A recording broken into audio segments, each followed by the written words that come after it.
This is a video of reinstalling the 2.6, pretty much the same for the 2.3 head. Alright, so the first thing I'm going to do is I got to get this block cleaned up. This one's not all that bad, but you want to get this stuff off of here, get it cleaned up. First thing I want to do is, these are oil return holes here. This is an oil return, that's oil supply. Oil return, oil return, oil return.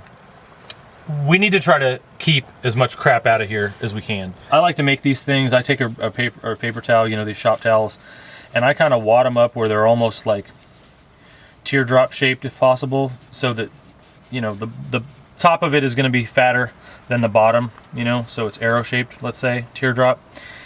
And you want to make it, you know, slightly bigger than the hole you're putting it in. I'm sure this is just god-awful. Somebody's rolling over in their grave right now. But I stick a paper towel in the hole and kind of twist it down, you know, make it tight. You don't want it to fall in.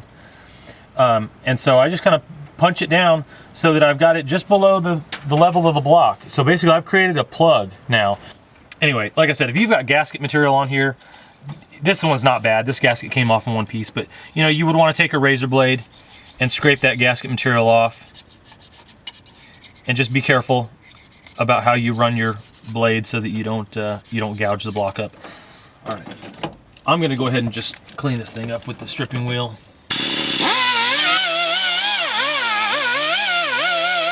Okay, what I'm using here is just an abrasive stripping wheel. It's not sandpaper. It's just like a Scotch-Brite type material. You can get these at just about anywhere. Probably Home Depot, Lowe's, paint stores, auto body and paint stores. I know for sure get them. That's where I get my stuff.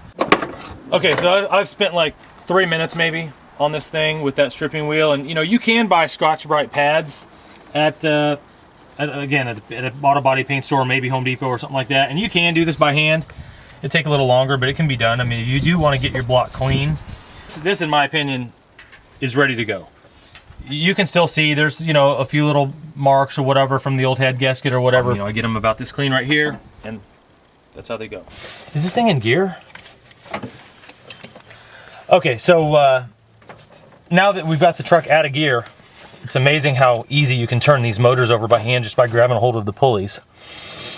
So I'm gonna go ahead and clean these pistons up just a little bit.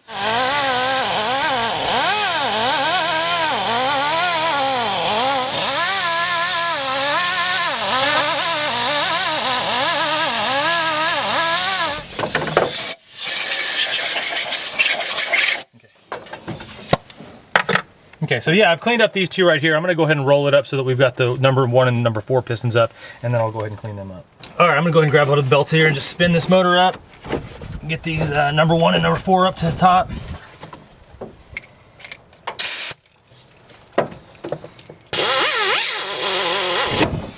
Okay, so I've got the tops of the pistons. I'm gonna go ahead and roll this out. I want to make sure that we get any debris or anything out of these bolt holes, so I'm gonna go ahead and just press air. Get a little bit of oil out of there. And you've got to keep in mind here that when you clean these things off, you know, all that carbon, all that debris is being blown all around in here. So you have to realize that the gaps around the pistons, between the piston and the cylinder, now have all sorts of debris down in here in this crack. So that's what we're going to work on the next few minutes, is getting this out. What I do is this is ATF. I just prefer to use ATF. You can probably use engine oil or just about anything that's sticky and oily. But I run a little bit of ATF around the cylinder walls, and this is basically going to grab any debris. I will run this piston back up. Again, you know, you have to do this process a handful of times, but it's not all that big of a deal. Run these pistons back up. So what I'm doing is I'm evacuating the transmission fluid that has picked up any of the dirt and stuff that's between, you know, above the top of that last compression ring.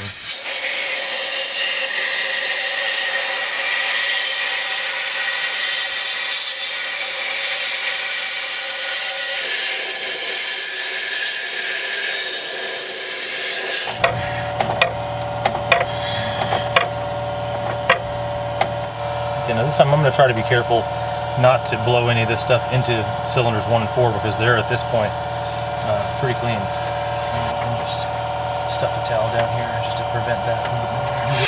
As long as you understand the objective here, you can go about this any way you see fit. The idea is just to get the dirt out from around the tops of the pistons. Once I've got them all cleaned up, what I'll do, last step here, is I'm going to take this rag and I'm going to run it down here and just wipe these things out, just to try to get any last bits of debris out. Make them nice and clean and smooth, like that. And then I'll run the pistons back up and do the other ones, and then we'll be ready to put this head on. In order to get the head ready to install, you want to have the number 1 and number 4 at top dead center, right here. One thing you need to be aware of is that the harmonic balancers on these things often slip and are inaccurate, so you cannot rely on any marks, regardless. What I generally do on these is I'll get them to top dead center, like this right here. And the way I check that is I rock it back and forth and just watch it, you know? Get it so that the piston, right there, you see it go down, you see it go down, right when it comes to top, right there, that's top dead center. And then I'll take a chisel and I'll put another mark. You see there's the timing marks. They're hard to see on this thing, it's oily, but you've got, you know, 2, 4, 8, 2, 4, 6, 8, 12 or whatever. And I'm gonna go ahead and take a chisel and I'm gonna mark that harmonic balancer so that I know when this motor's at top dead center. All right, so I've got my chisel right down on the 0 degree mark, and I'll just give it a good whack. And now I have a new timing mark. All right, so I've got, this is just surface prep for painting. You get it at any auto parts store, but you know, you don't want anything oily on here. That's the whole point. This is a wax and grease remover. I'm getting all the oils and coolant and any of that stuff off of here. Prepsol or denatured alcohol or whatever your poison is, and you want to get this thing cleaned up. This head just came back from the machine shop. It's pretty clean. I'll just wipe it down with Prepsol and we'll be ready.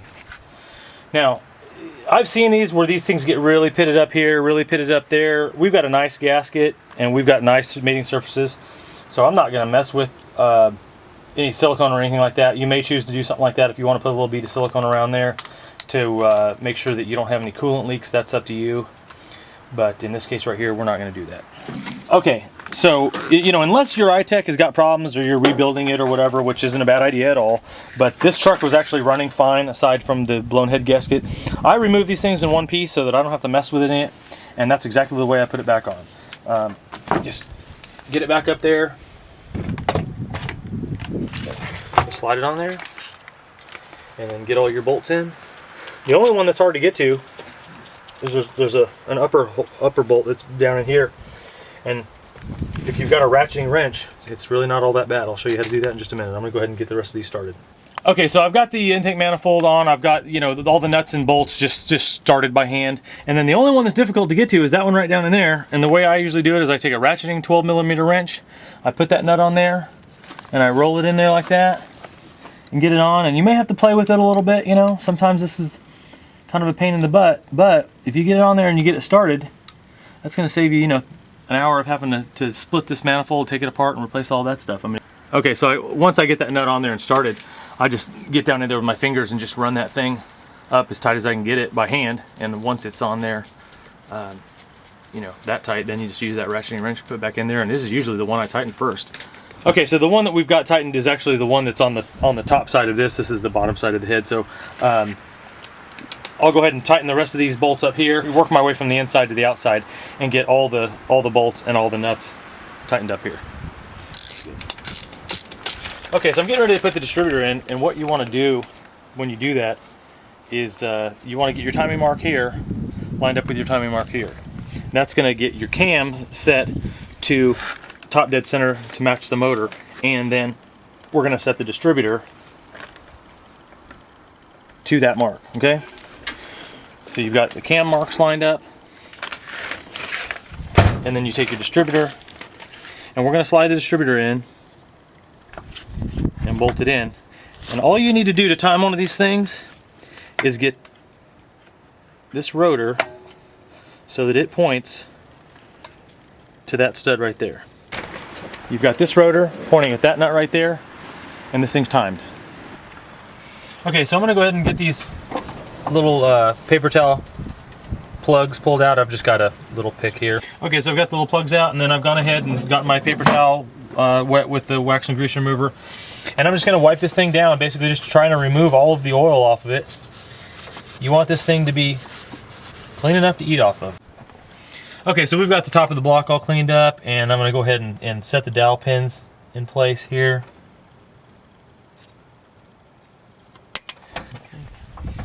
Just set the head gasket down there. And we're ready for the head. All right, so I'm gonna get the head bolts cleaned up here and just wipe the threads down, make it nice and clean. We've got a little cup of ATF here. There. Yeah. Hold it right there for just 1 second. There you go. There is a spacer that has to go in here before we do anything else. Yeah. Okay, so before you bolt this head down, before you do anything, you need to get the spacer put in place here. And there's normally a stud that runs off the head. I always remove that and just replace it with a bolt. Anyway, your head typically will have this bracket sticking off of it. We're eliminating that. So you need to find a spacer or something to take up the place of that bracket. Otherwise, you're going to have slack in there and your power steering bracket is going to break. So I'm going to go ahead and slip this stuff down in here a little bit. Okay, so we've got the spacer, two spacers, the spacer and the washer, and I'm going to run this bolt in. And what I do is just get the bolt started just so that you know it's in the right place. And I've got that threaded in, just a couple threads, and then I'm going to go ahead and get all my head bolts started. And I'll torque the head, that's primary obviously, and then we'll bolt this in after the head's torqued. So I've got my head bolts already soaked in oil, and I'll go ahead and just run all those down and just get these things finger tight, and then we will move on to torquing the head bolts. So I'm going to just get these bolts just inserted. I'm not even going to snug them at this point. I'm just going to make sure that they're all threaded and started, and then I'll get the torque wrench out and we'll worry about getting these things torqued. I'm going to go ahead and just run these down in sequence just to where they're snug. Not going to put any major torque on them.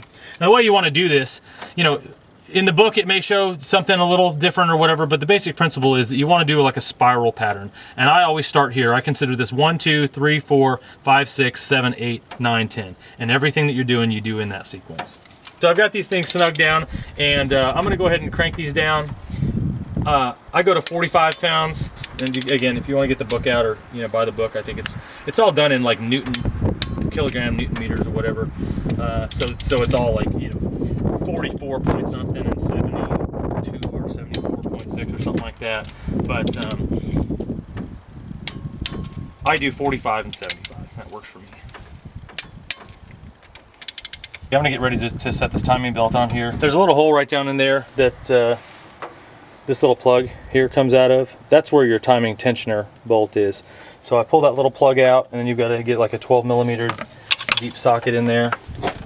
And what you need to do is you need to loosen that bolt up, or that tensioner bolt, so that you can slide that tensioner back over.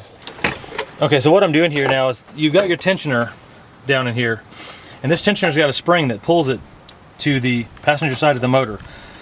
We need to get that tensioner, and we need to get it pulled over to this side of the motor, and then you need to tighten that bolt back down to hold it there so that you can get your timing belt on. So what I do is I've got a tire iron. I don't know how you got to figure something out here, but I slip this tire iron down in here, just real nice and gentle over that tensioner, like so. And then I'm going to give it a little pry here against this bracket and get that tensioner over, and then tighten this bolt back down. Okay, so what I do is I get the timing belt lined up on the gear, and then I hold that right there so it's on right, slide the gear off, and then I monkey with this for about 17 minutes. Okay, so that wasn't really 17 minutes. I kind of exaggerated there. It was more 17 seconds or something. But anyway, so then pull the timing belt back up with the cam on it, cam gear on it, and then you've got this dowel pin here sticking out, and you've got to get it lined up with the front of the cam. And the more slack you've got in your tensioner, the easier this is going to go. Okay, so I'm going to just run this thing down, tighten the cam gear on.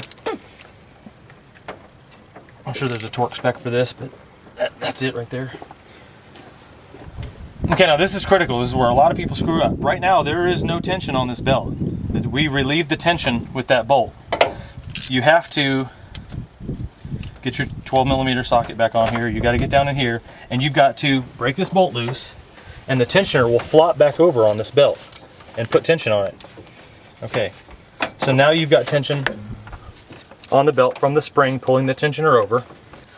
So what I do here, which actually is contrary to the way the book tells you to do it, so make your own mind on that. But 24mm socket, get down on the crankshaft,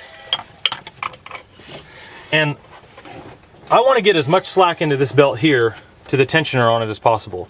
So I'll give this thing a little bit of a turn in reverse, okay, just to make sure that all of the slack has come out of this, because this belt runs down around the oil pump and down around the crank. You also want to make sure that all of the gears that the belt is in all of the gears properly.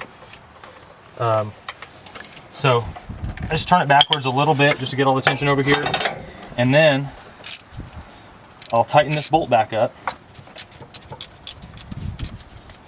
Okay. Then you also need to realize that this belt is going to have a little bit of run out this way and that way.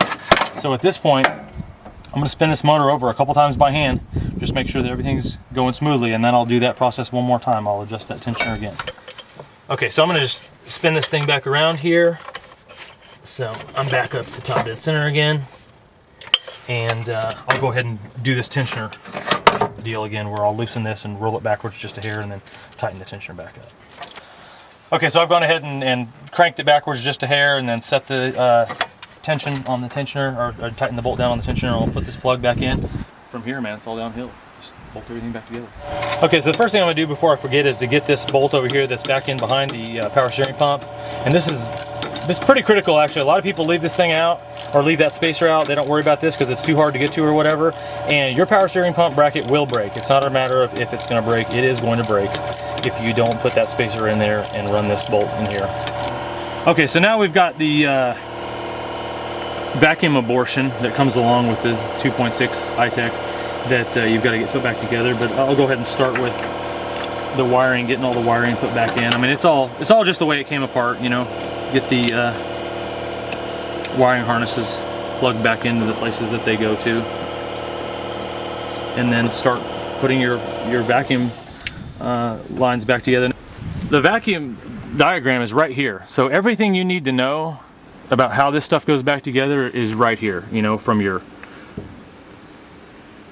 vapor canister, pressure regulator, it's all right there. So, not rocket science. All right, these things are 20, 22, 24, 25 years old now, and they tend to have exhaust leaks at the head and at the down tube, pretty much no matter what you do. So I've kind of developed this technique for avoiding that, which is to take an old head gasket. I mean, you could use 2 brand new ones if you want to do that, but it works to do this. You know, I do have 1 new one that I'll be using, and I take an old gasket that's still in good shape, and I cut the center section out of here with snips, and we'll install these 3 pieces first, and then I'll install this gasket over it, and that will ensure that we don't have any exhaust leaks up against the head. All right. So I'm going to install the little pieces here.